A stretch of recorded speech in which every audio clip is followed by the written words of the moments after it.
السلام عليكم ورحمة الله وبركاته. ازيكم حبايب قلبي متابعيني متابعين قناة يوميات زوجة بسيطة؟ عاملين ايه؟ يا رب تكونوا بخير، وحشتوني كتير كتير كتير. عيد سعيد علينا وعليكم وعلى الأمة الإسلامية جمعاء جمعاء.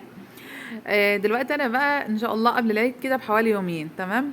طقت في دماغي كده، طبعا احنا عارفين ومتأكدين ان العيد ده يمر وداينا عيد ايه؟ عيد اللحمة، وده حاجة احنا خلاص فاهمينها يعني وعارفينها كلنا، يعني حاجة طبيعية يعني. ولكن احنا كمصريات العيد ما بيحلاش غير بالكحك والايه، وبنعمل اللي هو القرص، يعني المخبوزات والبسكويت والبيتفور والحاجات الحلوه اللي هي بتاعت العواد المصريه الجميله، اللي خلاص مهما عدى عليها قرن كده احنا ما بنحبش غيرها بالظبط كده. كمصريات ما بنحبش غيرها، تمام. فقعدت بقى القعده بتاعت الجميله دي يعني بقى، وانا لسه كده ما رتبتش بيتي، او بمعنى اصح انا كنت شلت الحاجات بقى منه كده. فقلت لا، ده انا لازم بقى قبل ما افرش اعمل العكه دي او اعمل الجريمه اللي احنا هنعملها دي. فبنتي تقول لي يومها ايه يا ماما انت هتعملي فيها ام جانا؟ قلت لها اه يا بنتي احنا طايلين نعمل فيها ام جانا. طب يا ريت نبقى عندنا نص اللي عند ام جانا. ربنا يكرمها يا رب ويبارك لنا فيها ام جانا برضو، طبعا ام جانا ونعمه واكرم بيها، ست محترمه جدا. ونتمنى يعني ان احنا ان شاء الله نكون من القنوات اللي هي الكبيره دي. المهم ان انتوا تدعوا لنا وما تنسوناش ان شاء الله في يوم عرفه من الدعوات بتاعتكم الجميله دي، واللايك والشير، وكتر يا رب من اللايك والشير وما تنسوناش في فعل الخير، تمام. انا هنا بقى عملت ايه بقى في قعده ام جنى الجميله دي؟ جبت بقى في الصاله بتاعت الحلوه دي، طبعا على راي رودينا يا بنتي، ما تعملي يا ماما يلا على السرير، يعني يلا يا ماما روحي بقى اطبخي على السرير زي الستات اللي بيطبخوا على السرير. فالمهم يعني ما خدتش بالي منها هي يعني باخدوا بالكم انا بقى من من الرياكشن بتاع وشي ده والتعبيرات دي، ما تركزوش ما تركزوش. ما علينا يعني. المهم انا ابتديت الاول، جبت ايه، قلت طقت في دماغي كده، قلت اما اجيب كيلو دقيق. هتعملي بيهم ايه يا مرودين؟ هعمل كيلو كحك. ده طبعا الكحك جميل قوي قوي قوي في من الاماكن بتاعته اللي هي المخبوزات وكده. بس انا لو ما عملتش الكحك بايدي بحس ان العيد ما جاش. هي عوايد بقى مصريه، وزي ما قلت لكم كده مهما اعمل هي عوايد مصريه يا جماعه. المهم جبت انا بقى الكيلو دقيق، طبعا كل اللي انا استخدمته يعني الكيلو دقيق وعليه نص كيلو من السمنه. عندك سمنه بلدي تمام مفيش مشاكل، ما عندكيش يبقى هتعملي شبه حالاتي كده، وتجيبي سمنه من اللي هي العاديه بتاعتنا الحلوه دي برضو، بس تكون ريحتها حلوه، اهم حاجه تكون ريحتها حلوه. طبعا كلنا عارفين الانواع الحلوه في السوق عامله ازاي، تمام. وقمت ادحاها شويه كده، ادحاها يعني ايه، مسخنه الزيت، تمام، بس السمنه بس مسخناها قوي. يعني معنى كده ان هو زيت مقدوح، بس مش لدرجه ان هو قوي قوي يعني، لا لدرجه ان هو يعني هو سخن، بس مش لدرجه ان هو برضو بارد يعني، ما علينا يعني. قدحته كويس. طبعا عشان هو انا يعني انا ما باكلش كحك كتير الحمد لله يعني. ولكن هو عشان هيفضل عنده مده، فانا لازم ان انا اعمله اقدح السمنه بتاعته، تمام كده، وخصوصا ان احنا في حر. جبت بقى كيلو كده من الدقيق زي ما قلت لكم، ونص كيلو من السمن. قدحت السمن كويس، وجبت حوالي 5 6 معالق كده من السمسم، ضفتهم برضو على السمن، او ضفتهم على الدقيق. وبعدين قعدت عملتها كده، فرقتها بايدي. الكحك مش عايز عجن عشان تبقوا فاهمين. انا بودي وبجيب العجينه كده مش بعجنها، انا بفركها كده بايدي، لان الصينيه معايا قدامي واسعه، فبفركها كده بايدي. وقمت جايبه كوبايه من الحليب. اولا انت ممكن تحط الكوبايه دي معيار حليب، نصها حليب ونصها ميه. انا بصراحه حطيتها كلها حليب. ليه بقى؟ عشان لو حد اجى ياكل منها شويه كده من الكحكايه، ما تعملش حمو كده وتعمل لهلبه على معدته يعني، فاهمين؟ فالمهم جبت انا الكوبايه بتاعتي دي، وقمت بقيت احط فيها شويه بشويه، يعني لان انا مش عايزه السوائل تبقى كتيره في الكحك، عشان لو السوائل زادت في الكحك، الكحكايه بتديك على طعم قرص، طعم معجنات، ما بتديكش طعم اللي هو الحاجه المبسوسه. فكل ما الميه او السوائل تكون قليله في الحاجه اللي هي متبسسه، بتديكي الطعم اللي انت عايزاه، وتديكي الترميله بتاعت الكحك الحلو اللي انت عايزاه ده. ولو عندك معلقه نشا تحطها. معلقه النشا اما بتيجي تاكلي الكحكه بقى بتساعدك ان انت ما بتلكيش كده، فاهمه؟ ما بتلكيش في البق كده، لا على طول على طول بتدوب كده، تمام. طبعا انا كنت جربتها بالمنقاش، فبعدين اتلقيتها بتشد معايا كده، فاحتاجت شويه ميه صغيرين، بس انا برضو حطيتهم لبن. المهم طبعا ما حطيتش خميره، حطيت باكو بيكنج باودر، وحطيت باكو فانيليا، وحطيت اللي هو روح الموز ده. حطيت نصها، هي ازازه واحده بس اللي هي روح الموز، حطيت نصها على العجينه والنص التاني على اللي هي الايه البتاع ده الملبن، انا هحشيه ملبن، وحطيت على الملبن طبعا سمسم وعجنته كده بالسمسم، عجنت الملبن بالسمسم، وايه تاني، واللي هو روح الموز، ولو عندك فانيليا ما كانش هو روح الموز اصلا حلو قوي. معلقه سمنه بلدي برضو في قلب مع العجينه بتاعه الملبن كده، وهتبقى واو تحفه كده، حاجه فاخر من الاخر. خلاص كده يا جميل انت وهي، خلاص كده حلو قوي. انا ركنت بقى العجينه كده على جنب، وهعمل ايه بقى، هبتدي بقى اشتغل في القرصه، ما انا قلت لكم انا شطوره وكل حاجه بعملها لوحدي، والله العظيم انا كنت بعمل الحاجه دي حوالي الساعه 12 بالليل، انا بادئه فيها حوالي الساعه 12 او حوالي واحدة بصراحه، يعني حوالي واحدة بالليل. الحمد لله يعني خلصت وتمام التمام، ده كنا حوالي الساعه ممكن 4 4 كده. المهم جبت بقى القرص بتاعتي دي، القرص بتاعتك بقى او المخبوزات بتاعتك دي عباره عن ايه، القرص الطريه. انا طبعا حبيت ان انا اعملها طريه لان طبعا عامله كحك دسم، فما مش هعمل كل حاجه بقى دسمه، لا انا جبت حوالي 4 كيلو من الدقيق، وما حطيتش عليهم غير كيلو سمنه واحده. هتقولي ايه يعني، ما هو الكيلو السمنه كتير؟ لا، هو ال3 كيلو دقيق او 3 الا كمان بياخدوا الكيلو السمن لو هي حلوه يعني، لكن انا مزوده الدقيق. تمام. عندي شويه قشطه هحطهم عليها، عندك شويه وش اللبن حطيهم عليها، عندك كمان باكو خميره حطيه.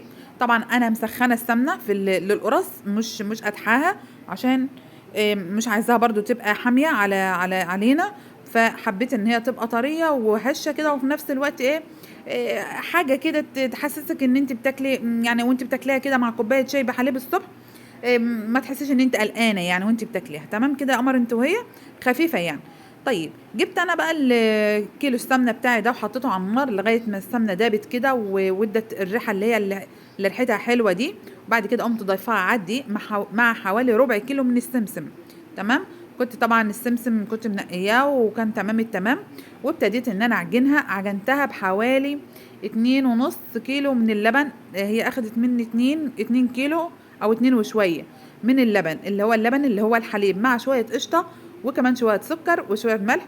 وشايفين قعدت خالص بقى، جبت الايه اللي عندي مش قادره خالص، مش عدتش قادره اتكلم بقى خلاص.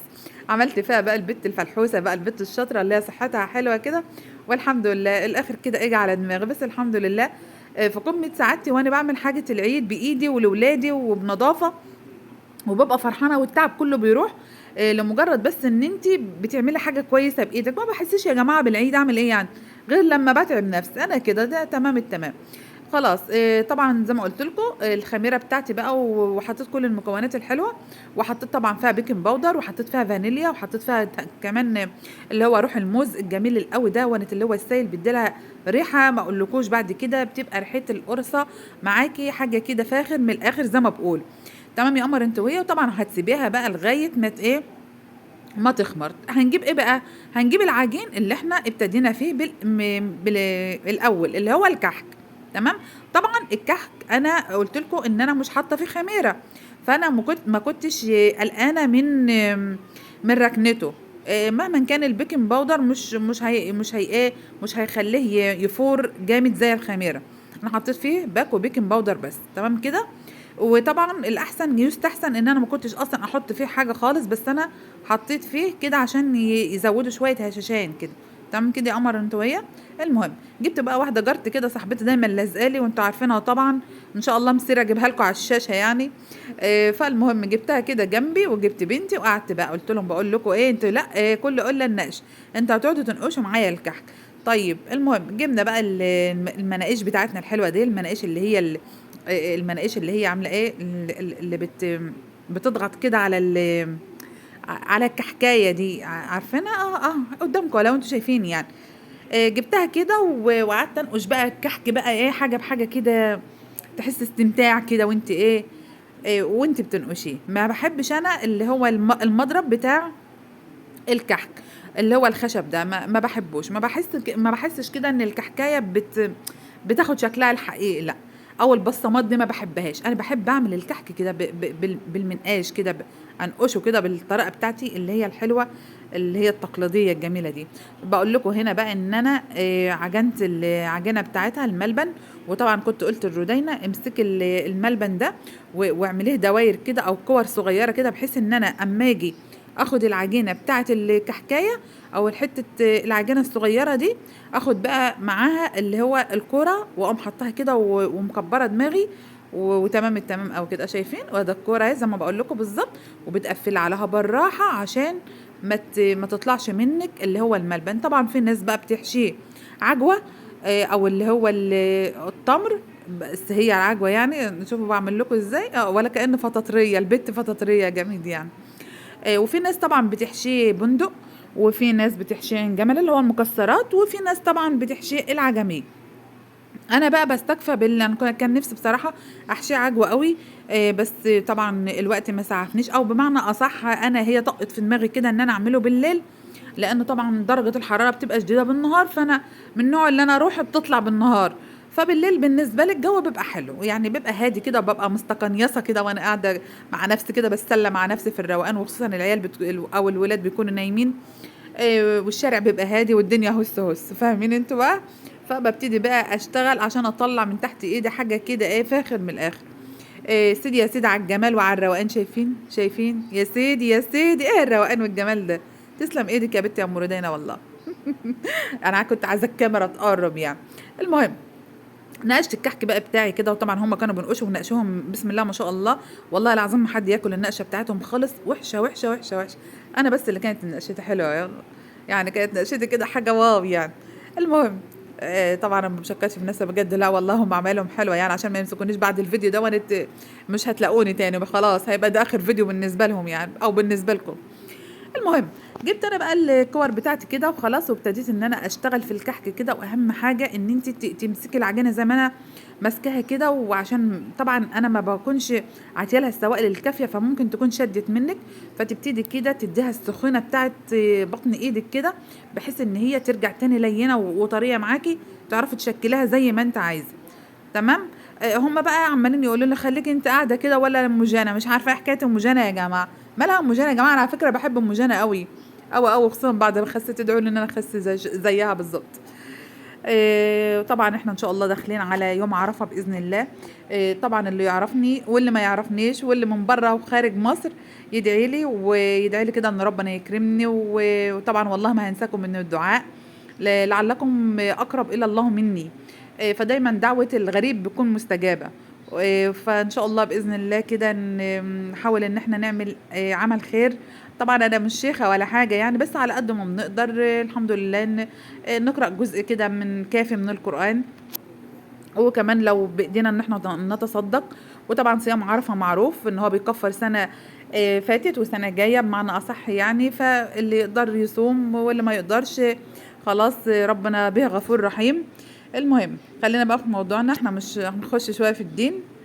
يعني انا مصممه ان انا اعمل كل حاجه بايدي، وهم قاعدين كده مش طايقين على فكره يعني. بقول لهم يا دوبك انتوا تعملوا اللي هو الرول ده وخلاص، وسيبوني وانا هبقى مع نفسي يعني.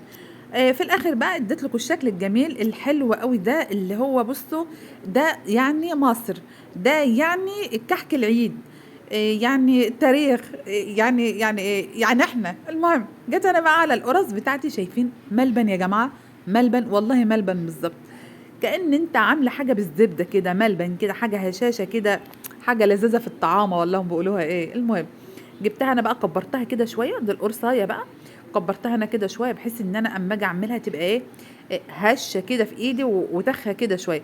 بس للاسف الله يسامحها اللي كانت انا سبتها هونت عشان تبطط، وانا حلفت بالله ان انا لازم افضحها كده على الهوا عشان هي تبططهم لي. فهي ما شاء الله انا اقول لها خليها صغيره يعني، هي العجينه دينت كانت المفروض تبقى هي كبيره شويه، بس تبقى ايه اقول لكم ايه، تبقى ايه مقلبظه كده، فتديكي هشاشه زي الاسفنج ده. لا فانا سبتها كده وقعدت اتكلم كده وما اخدتش بالي بقى، واعتمدت ان هي بسم الله ما شاء الله شاطره، فتلاقيتها بسم الله ما شاء الله ما هي شاطره خالص. انا حالفه ان أنا لازم اقول كده يعني. تلاقيتها بقى ايه كبرت لي القرص قوي لدرجه ان هي بقت رقيقه يعني، ما طلعتش القرص اللي على مزاجي يعني. ما علينا، هي كتر خيرها يا جماعه، كتر خيرها صاحبته وبتتعب معايا وبتاكل نص الحاجه بتاعتي قبل ما بتمشي. المهم انا كده خلصت القرص بتاعتي، وحطيتها كده فردتها على الصينيه دي، وبعد كده نزلت بقى قعدت اخبز فيهم والدن فيهم وطبطب عليهم حاجه بحاجه كده. شايفين الجمال والطعامه واللذاذه؟ شايفين؟ وكمان بقى لسه اما ارش لكم ان شاء الله في فيديو تاني ارش لكم الكحك ده، ويا كحك العيد يا احنا يا يعني حاجه كده فخر من الاخر. ونقول لكم ايه، يا ليله العيد انستينا، ورب يجعله عيد سعيد علينا وعليكم وعلى الامه الاسلاميه جمعاء. إيه يا رب كده تكونوا ان شاء الله تنالوا فيه احسن مما تتمنوا. وطبعا ربنا يرضيكم ويرضيكم ويرضى عنكم كلنا، اللهم امين يا رب العالمين، في الايام المفترجه دي، ونكون كلنا كده على جبل عرفات، سواء اللي نعرفه او اللي ما نعرفوش، سواء من خارج مصر او من داخل مصر. ربنا يا رب يفرح كل مشتاق باللي هو عايزه واللي بداخل قلبه. شايفين القرص؟ هي كانت حلوه، بس انا طبعا انا من النوع اللي بحب احمرش الحاجه او احمرها شويه عشان تصبر عندي. فانا يعني زغت عليها في التحمير شويه كده، بس بصراحه طعمها لذيذ، وخصوصا اما تحس ان فيها داخلها زبده كده، او داخلها اللي هو الوش بتاع اللبن او القشطه، بتديها كده حاجه كده طعامه وحلاوه قوي، جميله قوي مع كوبايه شاي بحليب الصبح دي. حاجه واو. ما تنسونيش بقى في اللايك والشير والسبسكرايب ليوميات زوجة بسيطه. باي باي.